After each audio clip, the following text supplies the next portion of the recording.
Queen Alicent betrothed her eldest son Aegon to her daughter Helaena, but Aegon was not happy with that, telling his brother Aemond that Helaena was an idiot. But Helaena is not an idiot. She's just different, and if anything, she's special. Helaena is a dreamer. In the prior episode, Helaena had a prophetic dream about Aemond, and that dream came to fruition in this episode. Aemond got a dragon, but it came at the expense of an eye. In this episode, Helaena had another dream. She spoke about dragons of flesh weaving dragons of thread. This one is pretty obvious, but I will say it in a way that avoids detailed spoilers. Dragons of flesh refers to Targaryen people, such as Rhaenyra, and dragons of thread refers to new banners. The standard Targaryen banner is a red dragon on a black field, but Rhaenyra is going to create a new sigil, so that is her new dream. Dragons of flesh weaving dragons of thread. Rhaenyra's primary opposition in the war is also going to create a new sigil, but I won't say who that is for the sake of spoilers. So, Aegon has been betrothed to Helaena, and he is not happy about that. His younger brother Aemond told Aegon that if he had been betrothed to Helaena, then he would do his duty so as to keep their bloodline pure. He also said that she is their future queen. Those two lines imply that Alicent has successfully brainwashed Aemond into thinking that his older brother and sister are going to be the king and queen as opposed to his half-sister Rhaenyra. It is unclear whether or not Aegon buys into that idea or not, but Aegon seems more interested in girls than anything else. By the end of the episode, Aemond had a reason to hate his cousins, but it didn't have to be that way. During the funeral service, Aemond went up to Jace and opened his mouth as if to say something. Since he never said anything, this is open to interpretation, but as a big fan of Aemond, I'd like to believe that Aemond was about to give his condolences to Jace, and I don't think that it would have been in reference to Jace's Aunt Lena. I think that Aemond was about to tell Jace that he was sorry for his loss, implying the loss of his biological father, Harwin Strong. Admittedly, I'm an Aemond fan, so I might be way off here, and unfortunately, we'll probably never know what Aemond was going to say because Jace gave him the evil eye, so Aemond just walked away. When the sun set, another sun rose. Aemond went and claimed the biggest dragon of them all, Vhagar.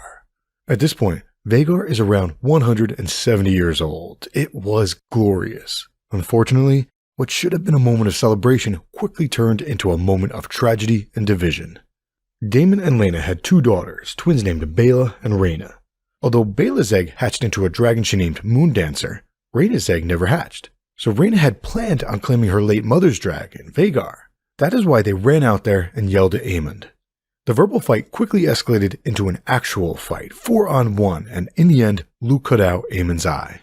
As an Aemond fan, I had wanted to defend him here, and I still think that the others are more to blame than him, but even Aemond crossed the line by threatening to burn them alive and mocking them as bastards. At the end of the day, Aemond lost an eye, but he gained a dragon, so he considered it a win, and so did his grandfather, Otto Hightower.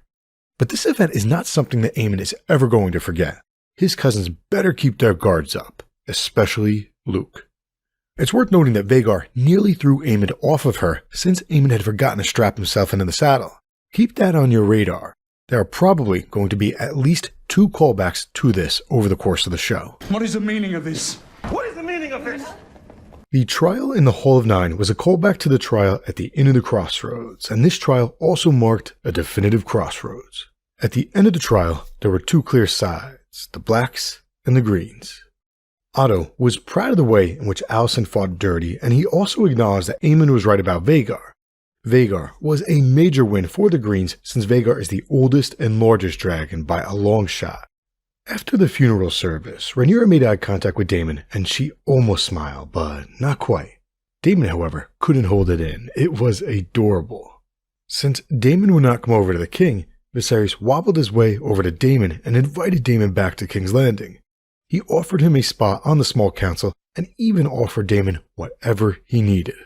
Daemon almost said that he needed something, but then he paused and pivoted and said that he needed nothing and walked off. What was Daemon going to say there?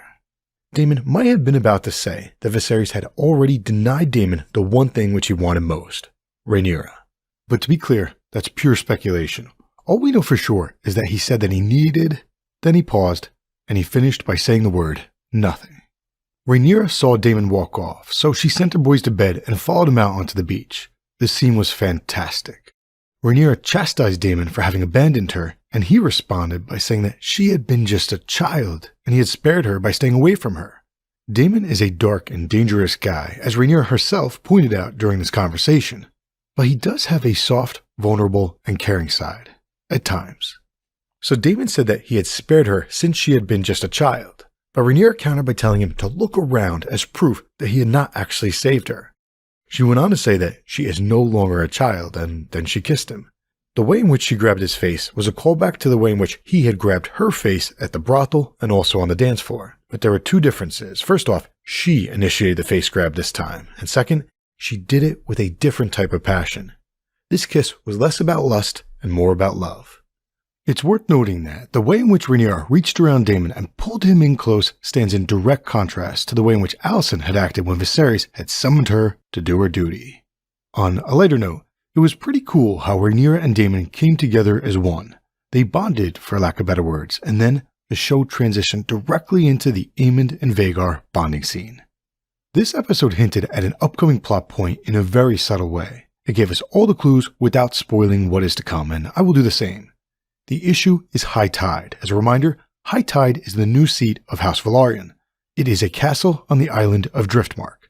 This entire episode took place at High Tide. The big question is, who is going to inherit High Tide? At the beginning of the episode, Corlys told Luke that he would inherit the island of Driftmark since his older brother Jace was going to inherit the Iron Throne. Luke didn't like that conversation since it was about a hypothetical future in which all of the adults whom he loves are dead. That was the first reference to this topic. Later on, Rhaenys told Corlys that Rhaenyra's children were not of his blood. As a result, she wanted Driftmark to pass to Laena's children, specifically Baela. Rhaenys told Corlys that he should declare that while everyone was there at Laena's funeral because they could use her funeral as an excuse. They could say that they were passing on Driftmark to Laena's daughter as a way of honoring Laena. So, Corlys wants High Tide to pass to Luke, and Rhaenys wants High Tide to pass to Baela. This is definitely an outstanding plot point. Who is going to inherit High Tide? One thing is for sure. Rhaenys better be careful with what she says because her cousin Viserys does not want anyone questioning the legitimacy of Rhaenyra's children. Anyone whose tongue dares to question the birth of Princess Rhaenyra's sons should have it removed. Earlier in that scene, Rhaenys also called out Corlys for the lie that he has always told himself. The lie is that Corlys wants to place his own heir on the Iron Throne as justice for Rhaenys being passed over. The truth is that Corlys wants his blood to inherit the Iron Throne due to personal reasons, such as pride and ambition. Rhaenys also pointed out for the second time that in doing so, he had placed their children in danger, and she was right. Not long after, their son was killed. Sort of. In order to strengthen her claim to the throne, Rhaenyra secretly married Daemon, but in order to do that, Laenor had to die first. Earlier in the episode, Rhaenyra had made it very clear that she cared for and admired Laenor. That is why it came as a major shock when Rhaenyra and Daemon decided to kill him. But it turns out, they didn't. Not literally. Laenor sailed off with Qarl, a figurative death. The big question is, did Daemon want Qarl to kill Laenor, or did it go down as he had planned? Well, Daemon had told Qarl to make sure that there were witnesses, and there was one, Laenor's squire. Since Daemon had told Qarl to make sure that there were witnesses, it appears that Daemon and Rhaenyra were probably in on the plan, so that was awesome. However, there's a very big problem. Sea Smoke. In case you didn't know, Sea Smoke is the name of Laenor's dragon, so that raises the question, what is going to happen to Sea Smoke? Since Laenor and Sea Smoke are bonded, they have a magical connection, a partial soul swap, for lack of better words. That could be a major problem. Sea Smoke might follow Laenor wherever he goes. If so, then it is going to be very difficult for Laenor to hide. Another option is that Laenor figures out a way to break his bond with Sea Smoke so that Sea Smoke doesn't follow him everywhere. It will be interesting to see how Corlys and Rhaenys respond, especially if they are kept in the dark. On the one hand, they might suspect that Rhaenyra and Daemon killed their son so that they could get married themselves. On the other hand, Rhaenyra and Daemon are the parents to all 5 of their grandchildren. Jace, Luke, and Joff used to be first cousins once removed with Baela and Rhaena, but now that Rhaenyra has married her uncle Daemon, the kids are also step-siblings. But that doesn't mean that they can't get married. Since Alicent betrothed her own son and daughter to each other, the Velaryons might be tempted to do the same. Another option is to marry outside of their family so as to form alliances. I won't say what happens, but I will say this. Rhaenyra herself spurned people in the past, people such as Jason Lannister and others during her royal progress. The decisions of the past, as well as the decisions that they make in the future, are both going to play a part in who sides with whom during the dance. In the prior episode, the Clubfoot hired prisoners to kill his brother and his father. When they cut out their tongues, he just sat there. He almost seemed to enjoy it. Long story short, the Clubfoot is clearly a psychopath. This episode gave us some more color as to who he is and why he is doing what he is doing. Sir Criston told Alicent that the Clubfoot had been staring at her ever since they had arrived. Although she said that the Clubfoot was just proud to be the new Lord of Harrenhal, her face said something different. She was clearly disturbed by him. Since Alicent did not acknowledge the Clubfoot, he made a creepy, insecure smile. The Clubfoot might have an unhealthy obsession with the Queen, if so, making him the second simp on her team. When they sailed off to go back to King's Landing, the Clubfoot asked Alicent if he should remove someone's eye so as to balance the scale, and Alicent said no. She told him that there would come a time when she would need him, and when that time came, she would expect him to act with both skill and discretion. Long story short, Alicent's facial expressions spoke volumes. The Clubfoot creeps her out, as he should, but she has chosen to string him along as an ally. Alicent is playing with fire, but there is a reason why she is doing so. During the funeral service, King Viserys referred to Queen Alicent as Emma, which is the name of his first wife. In other words, King Viserys' life fire is running low. It is only a matter of time before he dies.